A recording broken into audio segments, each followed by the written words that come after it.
Hey folks, how you doing? Today I'm going to do a little video on the Staccato C2 again, but this time I've got the Swampfox Sentinel on it. I bought the manual version. I'm not a big fan of the auto bright and dim. I can do without that, and I'll tell you why in here in just a second. But I got this thing mounted up on the Dawson Duo plate. I've got it. If any of you don't know, it mounts to the same one that the Shield RMS mounts to. So the Swampfox Sentinel mounts to the same mount, because it's not on their website, but it mounts to the same mount that the RMS, the Shield RMS mounts to. If you'll notice, I also got my EGW thumb safety on there. So it is now set up and ready to go. I'm going to take it out to the range. I am going to shoot it at distance. I'm going to sight it in, then I'm going to shoot it at distance, and we're going to see if this little red dot helps me out any. Maybe it will, maybe it won't. I am going to take the red fiber optic out at some point, and I'm going to put the black one in there, because when I'm running a red dot, I do not like to have a colored front sight. It becomes a little too busy up there, especially when it's a red front sight. I like to have a blacked out front sight. That way I can pick up that dot real quick. There's nothing in my field of view to distract my eyes. And if I have to, then say the dot goes dead, then I can transition over and I still have sights there. I just have to look for them. So let's see if I can say anything about this gun. Oh, let me talk about why I don't like the auto bright and the auto dim. This gun has a light rail on it, okay?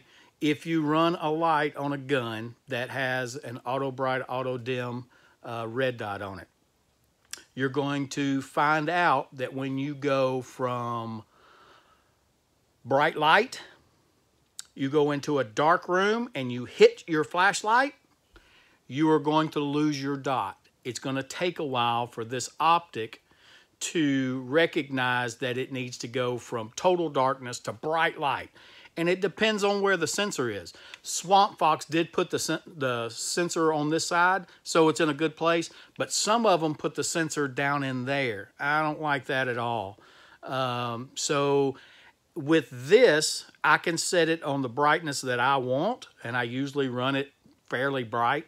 That way, whether I'm in a bright room, in a dark room, whether I'm in a dark room, I hit my light and I brighten up the room, I've always got my dot set to where I'll be able to see it. With those little, I forget what they call them, but the little sensors in there that pick up on the light, if you have light out in front that casts light in front of you, a lot of times it won't pick up on it, and your dot will still be real dim, but you'll be flooding the room with light and you won't be able to see anything, especially if you've got a really bright one, like an 1,000, 1,100 lumen light. It'll really mess with the little optic. So that's why I went with the manual adjusting optic. To each his own. If you want the automatic, I'm fine with that. That's why we've got choices. You pick what you want, I pick what I want, well, I'll be happy. So I'm going to go out here on the range and shoot this thing, and when we come back, I'll talk to you a little bit more about it.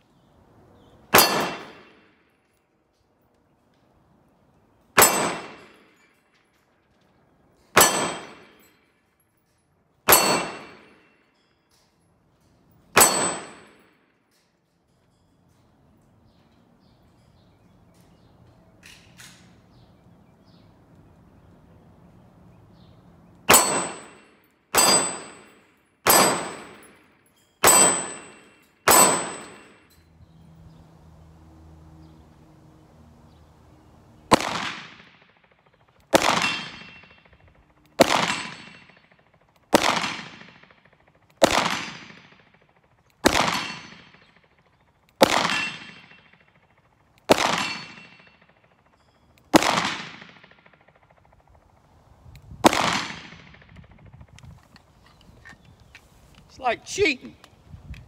It's just like cheating.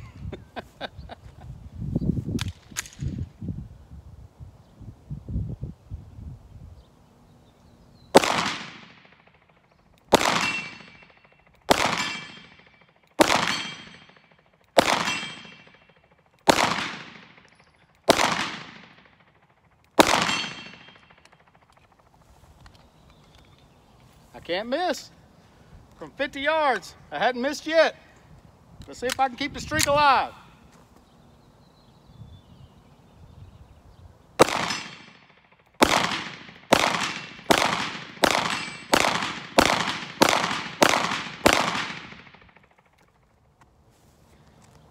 That's pretty impressive, I'm gonna have to say. Not just because I'm doing it, but because at 50 yards to be able to put them all on steel like that quick, I wasn't even trying. I was just pulling the trigger when the dot hovered over it, and it was clanging still at 50 yards. I sure wish I could stretch this out to 100 yards. I bet it could do the same. Let's go up here and look at the target. So at 50 yards, just slinging them down there, that's not bad. So you can see this target's pretty small. That's about 6 inches wide and 12 inches tall. And that target's pretty small. I was just slinging them down there at 50 yards and man, it was clanging. When I actually bared down, I was keeping them roughly the size of my fist, maybe a little bit bigger at 50 yards. So a 4-inch group at 50 yards, that ain't bad. I'm pretty impressed. All right, this is my last group fired from 15 yards. I did have a flyer up there, but other than that, that's about 2 inches, inch and a half, 2 inches. From there to there, there to there is about 2.5 inches. And I did have that flyer up there. But you take that flyer out, it's about 2.5 inches. You count that flyer in, it's about 3.5 inches from 15 yards offhand. Not too bad. I'm not the most accurate guy when it comes to sheer accuracy. So what do I think about this Swampfox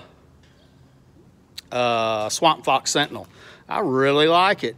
For what it is, it's a, let's see if we can get it in there. It's actually pretty freaking cool. Putting a red dot on a Glock is nice. You know, you put that red dot on the Glock and you're like, wow, I can really shoot this Glock fast. And it's accurate too, but it's a whole nother level when you put a red dot on a 1911.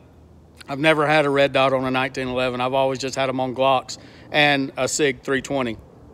But putting a red dot on a 1911, man, shooting at 50 yards, man, I was ringing steel right and left. And it's not me, it's the fact that the red dot makes it that much easier to do it. But I really like this Swampfox, and you'll probably be seeing more videos with this gun and the Swampfox mounted on it. Thank y'all for watching.